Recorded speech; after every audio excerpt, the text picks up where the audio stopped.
¿Hacia dónde nos conduce Estados Unidos? ¿A la Tercera Guerra Mundial? Ante su inminente pérdida hegemónica, está lanzando zarpazos a diestra y siniestra sin importar un carajo lo que le suceda a la humanidad. Los intereses políticos y económicos de los imperios existentes a finales del siglo XIX y principios del siglo XX, sus desavenencias y disputas territoriales fueron de las causas principales para el inicio de la Primera Guerra Mundial. El centro del mundo estaba dividido en los imperios austro-húngaro, Reino Unido, ruso, otomano, italiano, francés y el alemán. Los Estados Unidos apenas estaban dando sus pisadas imperiales invadiendo y asediando a toda Latinoamérica, pero su extensión de ultramar no lo hacía comparable con los imperios europeos que tenían colonias en todos los continentes. Europa carece de muchas materias primas que se necesitan para el desarrollo industrial y solo el Reino Unido, Francia e Italia las obtenían de sus colonias en África, Asia y Oceanía. Dejando atrás al imperio alemán que poseía muy pocas, el ruso por su vasta extensión obtenía lo necesario de su propio territorio, solo que el implacable absolutismo zarista le impidió un desarrollo como para equipararse al desarrollo alcanzado por las potencias europeas. El Imperio Otomano y el Austrohúngaro carecían en absoluto de colonias. Evidentemente, los imperios más aventajados económicamente eran el Reino Unido y Francia. Entre Francia y Alemania existían rencillas como secuela de la guerra franco-prusiana que duró un año en la séptima década del siglo XIX. El juego diplomático entre este triángulo de intereses imperiales produjo una división. Por una parte se creó la llamada Triple Alianza en el 1882, formada por Alemania, que fue su precursora, por iniciativa del príncipe Bismarck, que unificó Alemania. Esta Triple Alianza la componían también el Imperio Austrohúngaro y el Italiano. Luego se le sumó el Imperio Otomano. Los demás quedaron formando la Triple Entente, formada por Reino Unido, Francia y la Rusia zarista. La unificación teutónica alemana impulsó el desarrollo tecnológico e industrial de la nación, pero su economía se veía afectada porque tenían que comprar los insumos que no obtenían de sus pocas colonias a sus rivales ingleses y franceses, acumulando grandes deudas. Peor les iba a los imperios austrohúngaro y otomano. Sus economías estaban afectadas y la presión social aumentaba. Por otro lado, en Europa había un auge de nacionalismo que incidía considerablemente en la rivalidad entre naciones, aumentando aún más las tensiones. Como nadie lo explica, siempre se ha pensado que lo que inició la guerra fue el asesinato del archiduque Francisco Fernando de Austria en Sarajevo. Resulta que el asesino era un serbio, lo que hizo que el imperio austrohúngaro, tomando esto como pretexto, le declarara la guerra a Serbia un mes después. Serbia tenía un pacto de protección con el imperio ruso y así empieza la Gran Guerra. Las reales razones fueron que los austrohúngaros, con sus ansias expansionistas, tenían en Serbia el principal obstáculo para su expansión hacia las costas de los Balcanes y como un elemento que amenazaba su estabilidad. Además, el ultranacionalismo austrohúngaro actuaba en contra de los eslavos. Pasado el hecho criminal, el imperio austrohúngaro le exigió compensaciones onerosas al reinado de Serbia, lo que estos ignoraron y recibieron la declaración de guerra. ¿Qué produjo la Segunda Guerra Mundial? Pues lo mismo, intereses territoriales para obtener recursos naturales y poder ampliar su mercado. La primera gran contienda termina con la humillación de Alemania, que cae en una gran depresión y sujeta a sanciones impagables. Los imperios ganadores se fortalecen y los perdedores desaparecen. El mundo sufre un rediseño de sus fronteras en donde indiscutiblemente el Reino Unido ostentaba el galardón de ser la primera potencia mundial, con Francia detrás e Italia y Rusia en tercer lugar. En medio de un torbellino social en la Alemania de la posguerra, en donde las facciones ideológicas se median en las calles, un Hitler agitador de histriónica oratoria logra aglutinar el sentimiento nacionalista y ultranacionalista que flotaba sobre las cabezas de los que, como él, se sentían defraudados, humillados y traicionados con el resultado de la Gran Guerra en donde Alemania salía como la más perjudicada.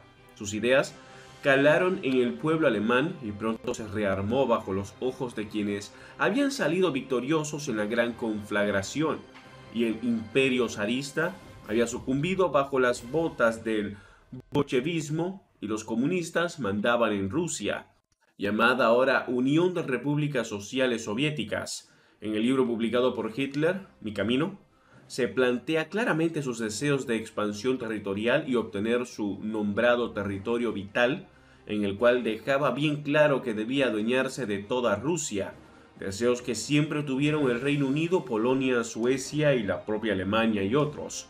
Hitler, con su Tercer Reich, incentivó al máximo el ultranacionalismo con un fuerte sentimiento anticomunista, antisemita y antieslavo. Promovió la idea de la superioridad racial, estatizó la vida del ciudadano común alemán, convirtiendo a la Alemania en un estado fascista. Concitó el apoyo del empresariado norteamericano de otras partes del mundo y de su país, incluyendo empresarios judíos, a pesar de tener una política económica proteccionista, por lo que el pueblo alemán adquirió mejores niveles de vida que en otros países.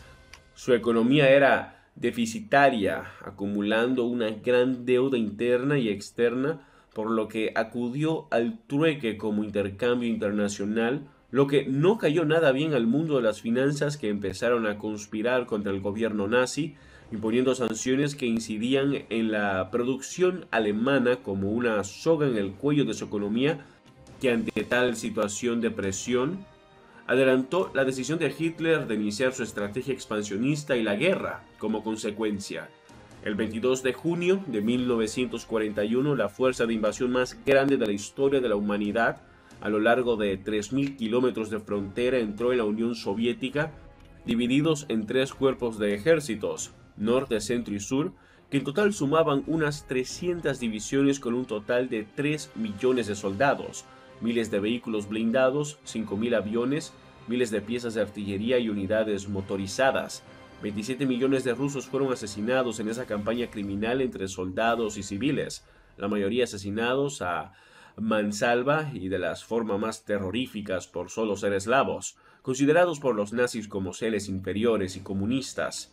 Nos habían enterrado los cuerpos sin vida de los últimos soldados y civiles muertos al finalizar la guerra, cuando ya el genocida Winston Churchill planificaba una campaña para terminar de destruir a toda la Unión Soviética en la llamada Operación Impensable, para adueñarse del territorio ruso, anhelo histórico de la mayoría de los imperios europeos y asiáticos.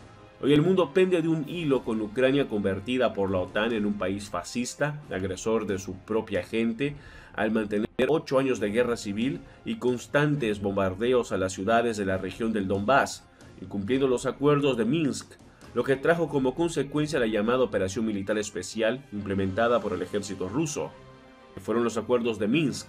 Fue un protocolo para poner fin a la guerra entre el gobierno ucraniano y las repúblicas autoproclamadas independientes del Donbass, la República Popular de Donetsk y la República Popular de Lugansk.